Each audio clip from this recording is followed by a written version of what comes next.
the heart of this nation, under skies so blue, there's a spirit that's stirring, values strong and true.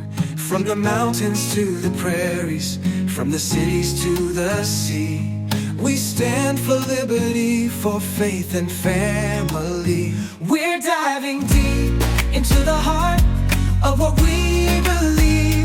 Welcome to Deep Dive Podcast Show, everyone. We've got some absolutely huge news dominating the headlines. It seems President Trump has made a rather dramatic move, officially nullifying all Biden-era Autopen pardons and commutations. I mean, wow, this is a bombshell, isn't it? What's your initial take on this? Because it sounds like it could shake things up quite a bit. It's an absolutely massive development, and you're right, bombshell is an understatement. We've seen a lot of back and forth in politics, but this kind of broad nullification, specifically targeting documents signed with an Autopen during the previous administration, really sets a new precedent.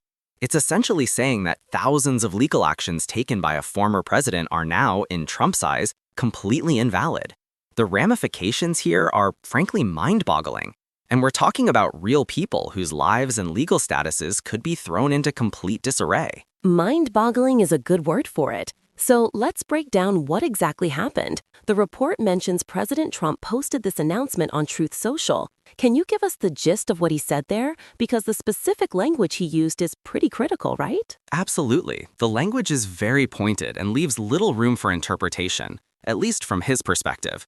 He stated, and I'm quoting here, "Any and all documents, proclamations, executive orders, memorandums, or contracts signed by order of the now infamous and unauthorized Autopen within the administration of Joseph R. Biden Jr. are hereby null, void, and of no further force or effect." He then went on to directly address those who received pardons, commutations, or any other legal document so signed, advising them that such documents are fully and completely terminated and is of no legal effect.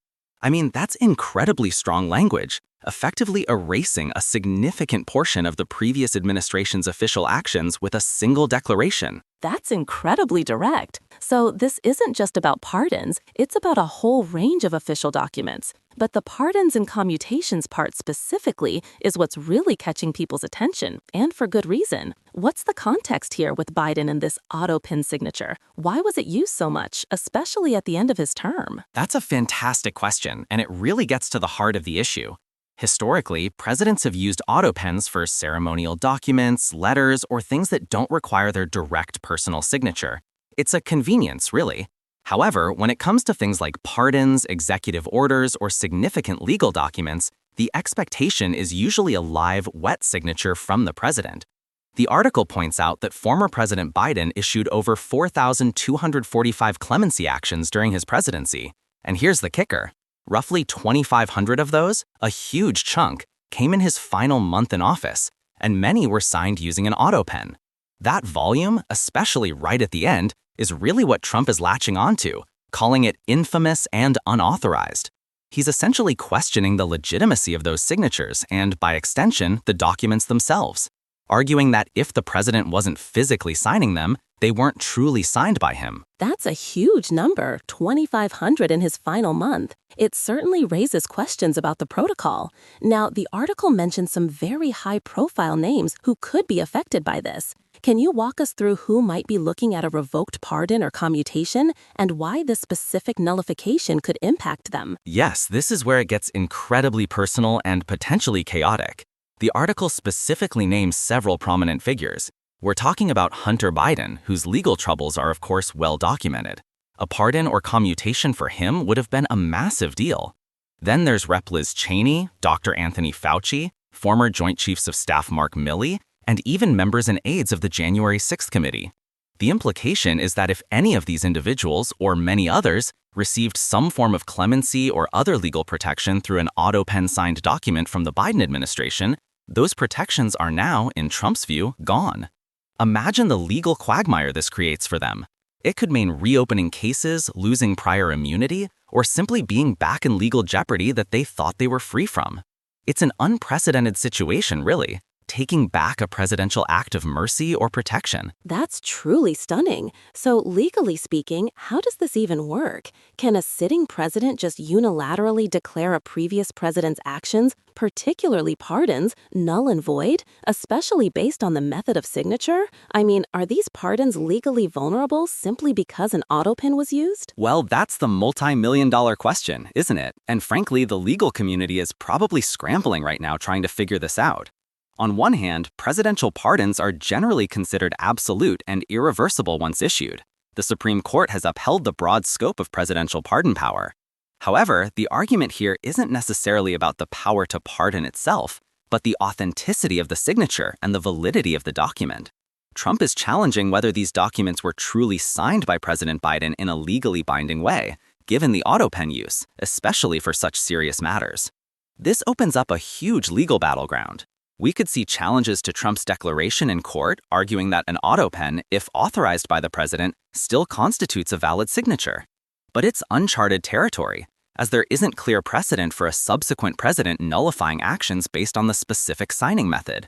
It's a highly aggressive legal maneuver, and it's going to face immediate and strong legal challenges. It sounds like this is headed straight for the courts, which, we're very used to in this political climate.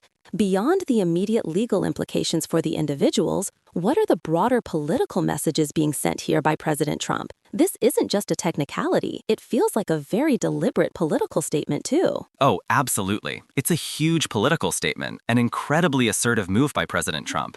First, it's a clear repudiation of the Biden administration's actions and legacy, essentially trying to erase parts of it. He's sending a strong signal that he intends to undo policies and decisions he views illegitimate or politically motivated. Secondly, it plays directly to his base, who often feel that the previous administration acted outside proper bounds. By labeling the autopen as infamous and unauthorized, he's tapping into that sentiment of perceived impropriety. And let's not forget the symbolic aspect. For those who received pardons, it's a very public overturning of what they thought was a settled legal status, sending a message that certain actions, especially those related to politically charged events like January 6th, or figures often criticized by his supporters, are not to be tolerated. It's a clear escalation of the political score-settling narrative, setting the stage for what could be a very contentious 4 years if this stands. It really does feel like a new chapter in that political score settling, as you put it. You mentioned earlier that this applies to any and all documents, proclamations, executive orders, memorandums, or contracts. While the pardons are the headline grabber, what about the potential impact on those other categories? Could this cause broader instability beyond just clemency actions? That's a critical point that could actually have a much wider, if less immediately obvious impact. If this legal theory holds up, that autopen signatures for these types of documents render them null, void, and of no further force or effect, then literally thousands of actions taken by the Biden administration could be called into question. Think about executive orders related to environmental regulations, economic policies, international agreements, or even appointments. If they were signed via autopen, they too could be declared invalid. This could create immense legal and administrative chaos, requiring a massive review of past government actions, potentially unraveling policies that have been in effect for years. It's not just about individuals, it's about the very functioning of government. Agencies might not know which directives are still valid, which contracts are binding. It's a potentially destabilizing move that could paralyze a lot of government operations as everything gets scrutinized. So it's not just a political chess move. It could be a systemic challenge to how government functions, creating a ripple effect across countless areas. This is going to be something we'll be tracking closely. What's the immediate next step here? What should we be looking out for in the coming days and weeks? The immediate next steps will undoubtedly involve legal challenges. You can expect those who are directly impacted by these nullified pardons, or anyone affected by other documents now declared void, to file lawsuits challenging Trump's authority to make such a sweeping declaration. We'll be watching to see how the federal courts respond, especially if this lands before the Supreme Court. Furthermore, expect intense debate from legal scholars and constitutional experts on the legality of using an autopen for such serious matters, and whether a subsequent president has the power to retroactively invalidate these actions. Politically, this will certainly energize both sides of the aisle and could set a very combative tone for the new administration.